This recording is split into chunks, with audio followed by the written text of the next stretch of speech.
தமிழ்வனத்தின் கனிவான இதயங்களுக்கு தமிழ்வனத்தின் பணிவான வணக்கங்கள். சில நேரங்களில் நாம் எவ்வளவுதான் தெளிவாக இருந்தாலும் நமக்கு ஏற்படுற குழப்பங்கள் ஏற்பட்டே தீரும். அந்த மாதிரி தான் அவங்களுக்கும் குழப்பம் ஏற்பட்டது. 3 பேரும் பேசிக்கிட்டே பொறுமையா நடந்து போறாங்க. பேசிக்கிட்டே நடந்ததுனால நடந்து வந்த களைப்பு தெரியாம 3 பேரும் 3 வழிகள் பிரியிற இடத்த அடைஞ்சாங்க.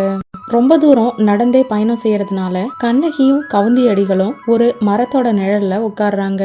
ரொம்ப தூரம் வெயிலையே நடந்து வந்ததுனால கோவலனுக்கு ரொம்ப தாகமா இருக்கு. அதனால கண்ணு கேட்டிய தூரம் வரைக்கும் ஓட ஏதாவது தெரியுதா அப்படின்னு கோவலன் பார்த்துக்கிட்டே போறான். 3 வழிகள்லயுமே இடது பக்கம் வழியா ஒரு ஓடை இருக்கிறத கோவலன் பாக்குறான். காணுரை தெய்வத்தை பத்தி மறையன் சொன்னது கோவலனுக்கு ஞாபகம் இருந்தாலும் தாகம் கோவலனை அந்த ஓடை இருக்கிற பக்கமா போக சொல்லுச்சு.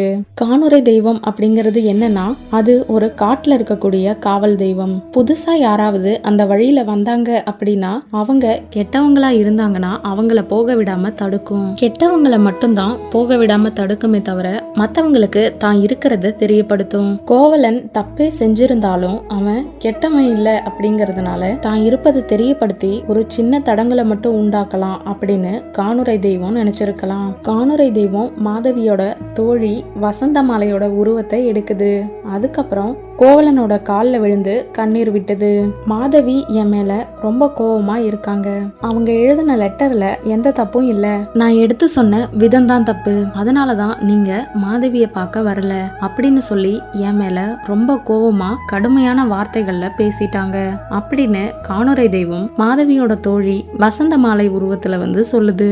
நல்லது கெட்டது இப்படி எல்லாமே தெரிஞ்சவங்களா இருந்தாலும் கணிகையர் அப்படிங்கறதுனால எங்களை பார்த்து விலகி போகுது இந்த சமூகம். கணிகையர் அப்படின்னாலே ரொம்பவும் இழிவானவங்க அப்படின்னு மாதவி புலம்புனாங்க.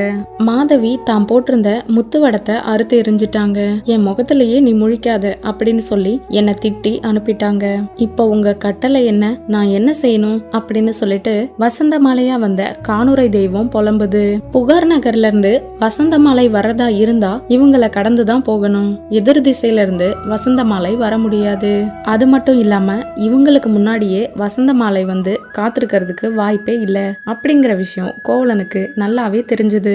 இங்க இருக்கக்கூடிய காணுரை தெய்வத்தை பத்தி எனக்கு தெரியும். துறவி கிட்ட கேட்டு நான் எல்லாமே தெரிஞ்சு வச்சிருக்கேன் அப்படின்னு சொல்லிட்டு கோவலன் கொற்றவை மந்திரத்தை உச்சரிக்கிறான். கொற்றவை அப்படிங்கிற தெய்வம் காட்டுல இருக்கக்கூடிய வேட்டையாடுறவங்க வழிபடக்கூடிய ஒரு தெய்வம். கொற்றவை மந்திரம் கெட்ட சக்திகளை விரட்டக்கூடியது. அதனால கொற்றவை மந்திரத்தை கோவலன் உச்சரிச்சதுமே காணுரை தெய்வம் பயந்துருச்சு. அதுக்கப்புறம் காணுரை தெய்வம் தன்னோட உருவத்தை அடைஞ்சது. காணுரை தெய்வம் கோவலனை பார்த்து, கோவலா, நான் உன்னோட தெளிவை சோதிக்கிறதுக்காக தான் அப்படி செஞ்சேன். கொற்றவை மந்திரத்தை சொல்லாத. நீ என்ன பார்த்தத கண்ணகி கிட்டையோ கவுந்தி அடிகள் கிட்டையோ சொல்லாத.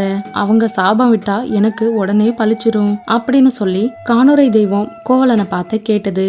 அதுக்கு கோவலன் இல்ல அப்படின்னு சொல்லிட்டு அங்கிருந்து கண்ணகியும் கவுந்தி அடிகளும் இருக்கக்கூடிய இடத்தை அடைஞ்சான்.